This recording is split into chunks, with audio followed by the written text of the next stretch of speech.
Sa naging latest Instagram story ng ating Chinite princess at multimedia idol, na si Kim Chu, ay ipinakita at ipinamalas niya sa atin kung paano magnegosyo ang isang Chinese.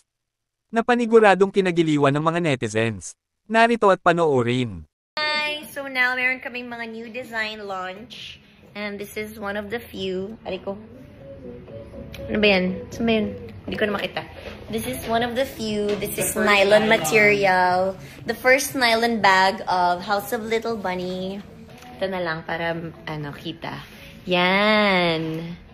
With, pocket. And, super nice. Look. Ganda. Pwede siya mabasa sa ulan. Lucky color pa naman this year are yellow, blue, and white. So, manood po kayo mamaya ng Kim Chu PH for my Kung Hei Fat Choy vlog. Sino maswerte? Lucky direction, lucky color, lucky animal sign. Ano sinasabi mo? Nasa-segue pati yung vlog mo. Negosyante tayo. Oo. As our Chinese, ididikit natin lahat. Nasa-segue po yung vlog. Yeah, this is